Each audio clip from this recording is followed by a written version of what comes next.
Yes, Papa, start kar. Today we start with nephrotic syndrome. It is very common in renal disease.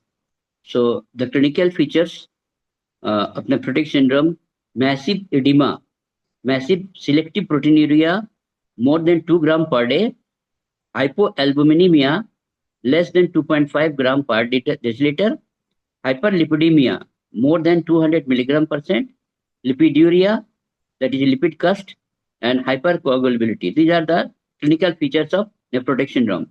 So, primary or idiopathic nephrotic syndrome, most common cause in children, minimal change disease. Minimal change means normal histology on light microscopy. C3 level are normal, urine, there is no RBC, lipid cast and hyaline cast may be seen. Treatment is a corticosteroid for 12 weeks, and relapses are may be common to treat relapse for 5 to 6 weeks. So this is a very simple primary idiopathic nephrotic syndrome. Second is steroid resistance nephrotic syndrome. So in the primary, it is good response with corticosteroid for 12 weeks. Steroid resistance nephrotic syndrome means lack of remission despite treatment with prednisolone at the dose of 2 milligram per kg per day for 4 weeks. So what is resistance? Resistance means remission, lack of remission despite treatment with prednisolone, 2 milligram per kg per day, that is 60 milligram per meter square per day for 4 weeks. So in that case, we give a combination of ACE inhibitor or any of the following below, that is cyclophosphamide or cyclosporin tacrolimus. So this is steroid resistance. Now, what are the congenital nephrotic syndrome? Congenital nephrotic syndrome presenting with first 3 months of life, that is known as congenital. Here is the gene mutation associated with congenital nephrotic syndrome phenotype nephrin 1 and nephrin also the gene responsible for this. So there is gene mutation nephrin NPHS1 and finis nephrin NPHS1. So these are all the gene mutation. So congenital nephrotic syndrome phenotype. This is very important. So it is not very common, but you must know the gene responsible for this. The most important is nephritic syndrome. Nephritic syndrome is very important because it is most day to day you can come across all this post streptococcal glomerulonephritis. So acute post streptococcal glomerulonephritis following history of recent, that is 1 to 4 weeks, group A beta hemolytic streptococcal pyoderma. This is very important, or pharyngitis. It affects boys more than 3 years of age. There may be oliguria, hematuria, hypertension, edema. Here is the decreased C3 level, but normal C4 level. In nephrotic syndrome, C3 level are normal, but in nephritic or this acute post-streptococcal nephritis, there is decreased C3 level, but normal C4 level. Red cell and granular cast in urine. There may be dilutional hyponatremia. 95% have good prognosis. So here we give fluid restriction, furosemide, penicillin, antihypertensive, all these drugs. The very good prognosis, 95%. So what are the complications? Complication is hypertensive encephalopathy. There may be headache or there may be seizure, left ventricular failure, acute kidney injury or nephritic syndrome. So it is very common. Acute post-streptococcal glomerulonephritis, group A beta hemolytic streptococcus pyoderma. Henoch-Scollin purpura. Second is Henoch-Scollin purpura. It is small vessel vasculitis with IgA deposition in the wall of involved vessel. So this purpura is palpable purpura. Usually occurs dorsal surface of lower extremities and buttock with normal platelets count. abdominal pain, arthralgia, and mesangial IgA deposition with glomerulonephritis. So these are the clinical features. Now, here is renal manifestation starts within 3 months onset of the symptom. In Porphyria, within 3 months of the symptom. So this is another type of nephritic syndrome. IgA nephropathy is the another type. It is usually occurs children and young adults. IgA nephropathy, children and young adults. There may be gross hematuria, usually associated with or acutely following upper respiratory tract infection. Here we find synpharyngitis hematuria. Now, what is synpharyngitis hematuria? So, in that case, in case of IgA nephropathy, there is no significant latent period between the symptom of initial stage, that is usually acute following upper respiratory tract infection. So, there is upper respiratory tract infection, and at the same time, there is gross hematuria. So, at the same time, with there is no gap, there is no significant latent period between primary symptoms and the gross hematuria. So, it is known as symphangitis hematuria. Okay? So, this is very important. But in case of acute post-septal glomerulonephritis, it follows recent 1 to 4 weeks after the infection. So, there may be latent period, but in that case of IgA nephropathy, there is no latency. So, it is known as symphangitis hematuria. So, another group very important. So, these are the 3 categories. We got important to this. Coming to that, we come to febrile convulsion. So, these are the 2 conditions in kidney, nephrotic syndrome and nephritic syndrome or acute post-septal glomerulonephritis. Now, coming to the febrile convulsion in children in pediatric group. So, seizure during fever between 6 months and 5 years of age. The duration, fever between 6 months and 5 years of age, frequently generalized, genetically determined. So, convulsions are not related to degree of temperature, but frequent if temperature rise abruptly. So, these are febrile convulsion. Now, it may be simple benign febrile convulsion, or it may be atypical complex febrile convulsion. There are 2 types of febrile convulsion. Simple benign fits occurs within 24 hours of onset of fever. It lasts less than 10 minutes and usually single per febrile episode. So, simple, it lasts less than 10 minutes, usually occurs within 24 hours of onset of fever, and usually single per febrile episode. Here, convulsions are generalized and no post-ictal neurological deficit. There may be family history. So, these are the simple febrile benign convulsions. So, what is the difference between complex febrile? So, here it lasts for more than 15 minutes. It is focal in nature. In simple benign, it is generalized, but in complex, it is focal in nature. Treatment of central precocious puberty, that is not important. So, 2 main difference. One is time duration, less than 10 minutes, more than 15 minutes, and generalized convulsion in benign. In complex febrile convulsion, it is focal. 2 main difference. So, what are the treatment you give? You give antipyretics, paracetamol, and those also avoid the risk of. You must avoid aspirin. Aspirin should not be given due to risk of Ray's syndrome. We come in later on the Ray's syndrome. So, this is avoid aspirin, antipyretics, support paracetamol, ibuprofen you give. Hydrotherapy, that is tepid sponging, IV diazepam or phenobarbital for control of seizure. If there is seizure, you give IV diazepam or phenobarbital. So, this is the important management of this. So, 2 types of febrile convulsion, benign and atypical complex. So, benign, simple, less than 10 minutes, single per episode, generalized convulsion. In complex, more than 15 minutes, it is focal in nature. So, coming to the prophylaxis. Now, there are two types of prophylaxis. One is intermittent prophylaxis and continuous prophylaxis. Intermittent prophylaxis, you give oral clobazam is an effective prophylactic. But in continuous prophylaxis, only sodium valproate and phenobarbital are effective. So in continuous prophylaxis, we give sodium valproate or phenobarbital. Here, carbamazepine and phenytoin are not effective. So this is important.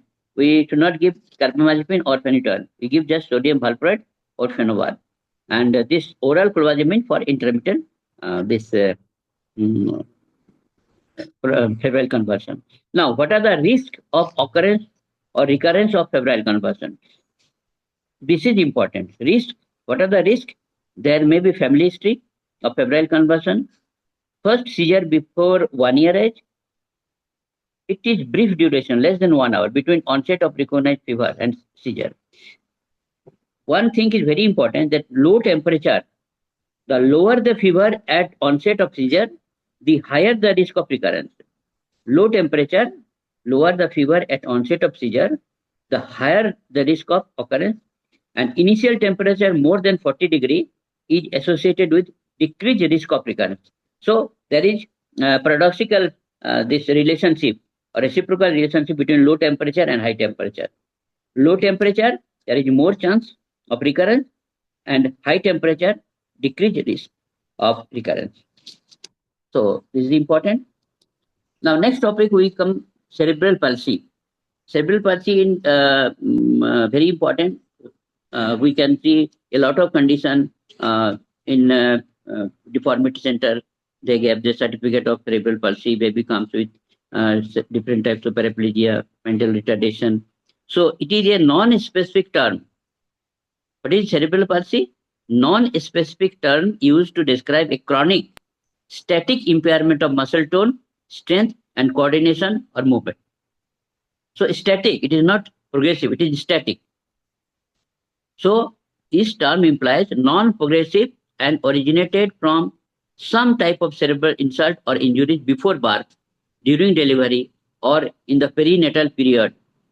So this is important. Non-progressive, CP is non-progressive, originated from some type of cerebral insult or injury before birth, during delivery, or in the perinatal period. So spastic CP is more common. 75% cases we give spastic cerebral palsy. So spastic of the limb and spastic hemiplegia, spastic diplegia, these all things you may see this CP. So CP is this is important. Second, we come across some congenital endocrinal deficiency. So one is congenital hypothyroidism. Congenital hypothyroidism, most common cause is thyroid dysgenesis, that is thyroid aplasia or hypoplasia. The majority of infant appears normal at birth. Now, what are the features? Prolonged physiological jaundice. This is very important. So whenever the patient comes with physiological jaundice, that is jaundice appear after 24 hours of birth, that is physiological jaundice. So prolonged physiological jaundice, feeding problem, hypotonia, enlarged tongue, delayed bone maturation, delayed dentition, constipation, and umbilical hernia. So these are the features of congenital hypothyroidism. So whenever a patient comes with prolonged physiological jaundice, we must think about the congenital hypothyroidism. So wide open cranial suture, posterior fontanelle is one of the earliest clinical signs. So cranial suture, there may be gap, wide suture, posterior fontanelle, one of the earliest clinical sign. Cretinism also severely stunted physical and mental growth, and these are all due to maternal hypothyroidism. So maternal hypothyroidism may lead to cretinism. One syndrome is there, Coucher-Debre semi-Lange syndrome. This is a rare case, but here calf muscles are hypertrophied. Whenever a baby, you see that there is hypertrophy of calf muscle and return to normal after treatment with congenital hypothyroidism. So in hypothyroidism cases, There may be cup muscle hypertrophy, and it returns to normal after treatment with congenital hypertension with thyroid drugs. So this is important. Now, another important is congenital adrenal hyperplasia. It is autoimmune syndrome, autosomal recessive condition. This is not important. These are the simple things. So we next come with the infective diseases. So one important is congenital hypothyroidism, cretinism. So come to the infective diseases. There are especially 6 diseases we come across in pediatric cases. First disease is measles.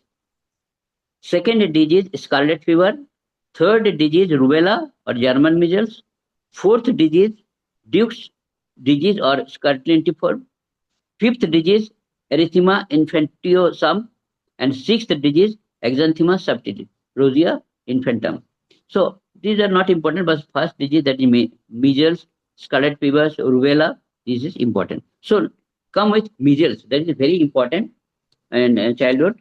So what is this measles? It is an RNA virus. There is only one antigenic type seen. So airborne infection droplet, usually it comes as nose throat secretion of the case of the measles, usually 4 days before and 5 days after the appearance of the rash. So it is spread by airborne droplet. Airborne droplet from the nose and throat secretion of a case of measles. So duration is 4th day to 5th day after appearance of the rash. Now here is the secondary attack rate is 90%. In examination, what is the secondary rate of this measles or chicken pox and so on. So, Yes. so secondary attack rate.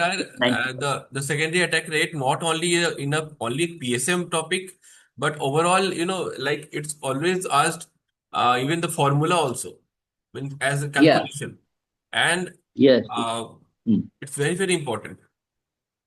So secondary attack rate means that the number of children they infected with that area of this infection, where is the endemic infection. So we come across after this this preventive medicine. So these two conditions, secondary attack rate more than 90%, chickenpox and measles. Now, the affected preschool children age 4 months to 3 years of age. One is very important thing, that measles shows cyclic trend with epidemics every 2 to 3 years. There is cyclic trend of measles with epidemic every 2 to 3 years.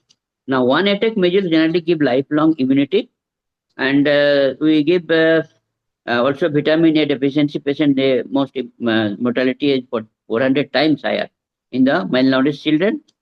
So this is very important. So you should, in case of measles, the nutrition is very important, and vitamin A supplement is very important. So this is measles. Now, what are the stages of measles? So one is a prodromal stage, second eruptive stage, and post-measles stage. So in prodromal stage, there is coplic spot. Coplic spot are 1 to 2 mm bluish white spot on a red base on the buccal mucosa opposite the lower second molar.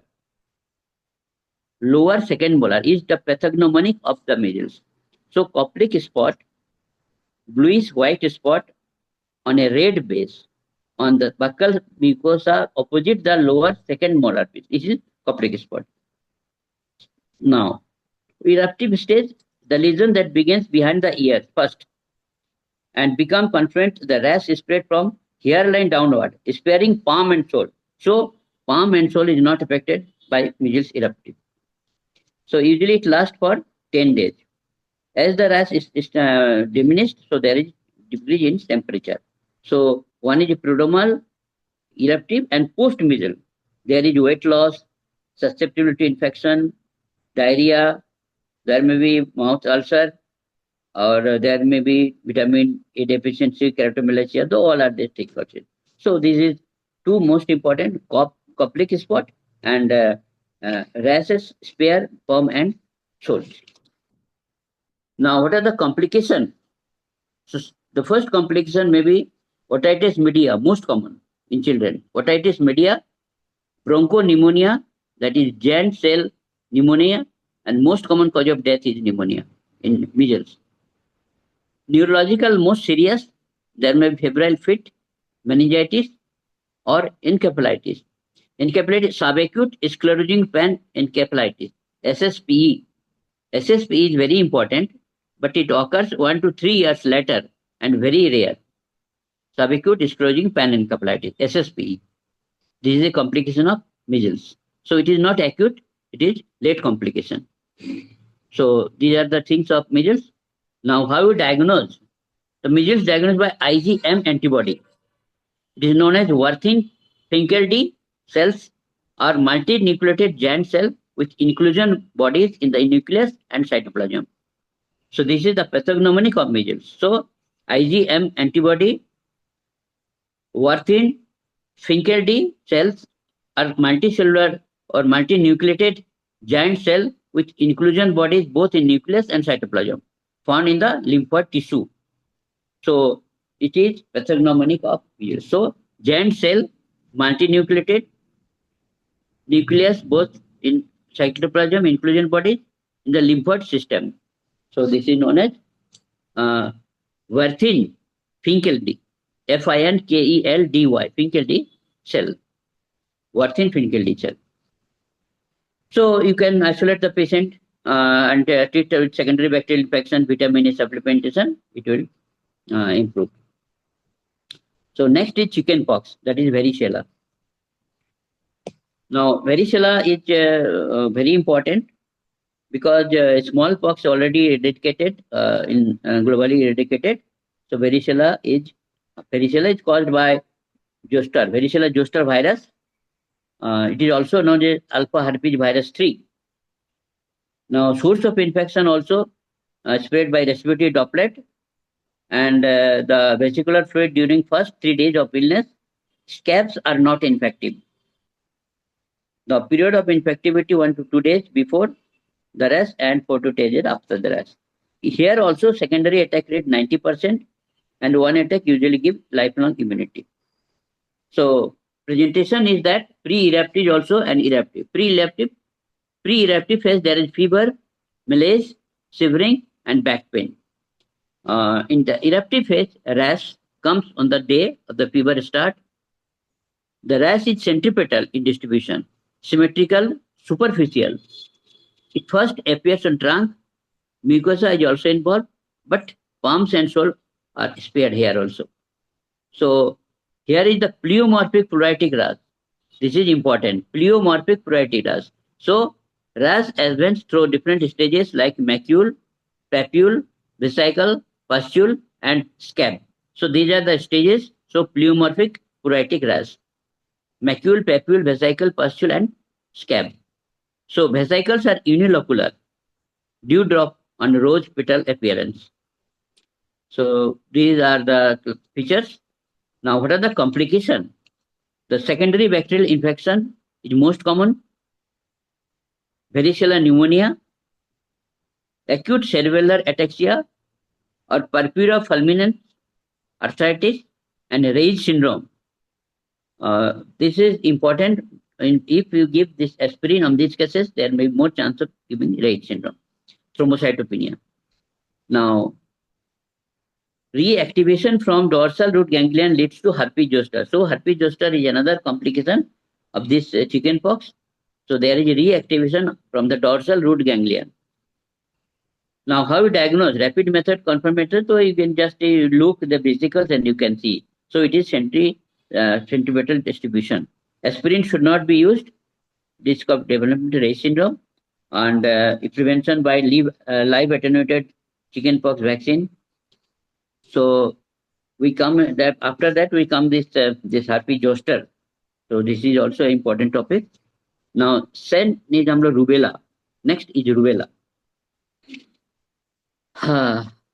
Okay. So yes, you can like add few more points, Papa.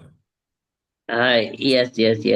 Okay. So chickenpox is very important. The day before yesterday, I come across a patient with chickenpox.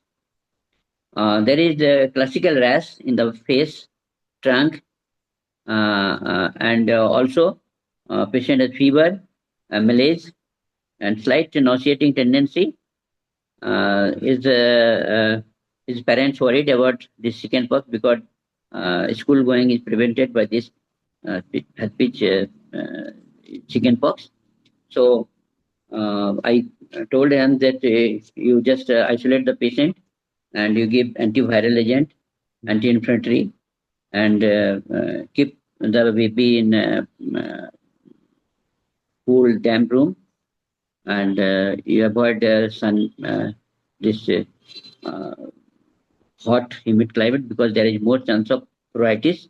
So after 7 days, this spot or scab will appear and patient symptom free. But in case of malnutrition, one case I have seen, in case of malnutrition, there is severe stomatitis. There is ulcer on the mouth. Patient cannot take fruits. So in that case, I suggest or I advise to give fluid therapy because patient cannot take orally anything. So these are the four complications of this chickenpox. One is stomatitis, second is pneumonia, and gastroenteritis is very common. Another complication is happy zoster. One patient also come yesterday at night. He told me that some कीड़ा मुझे काट दिया है. ठीक है. मेरी wife बोली कि हमको कीड़ा काट दिया, देखिए ना सर पीछे कुछ हो गया है. तो हमने देखा कि जो रैश हुआ क्लासिकल है, रेड बैकग्राउंड में that is spotted appearance, and it is very important that it is it not cross the midline. So there is single nerve affected on the neck, from the neck to the upper part of the upper part of the arm. So it is a burning sensation. There may be slight itching. So I told him that it is not a kida bite. It is due to some viral infection. So They're actually very common. आप बहुत बार बताए थे कि इतना बार. And most important is that the patient was a diabetic patient. Diabetic patient. So in diabetic patient there is immunocompromised, so there is more chance of activation of the viral of different types of virus like chickenpox. There may be HIV infection. All these things affected this hepatitis infection, more common in this immunocompromised patient. So chickenpox and herpes zoster, measles.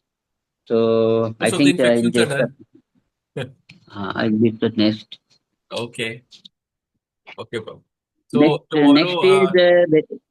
next is important that congenital cytomegalovirus, neonatal this congenital toxoplasmosis is very important.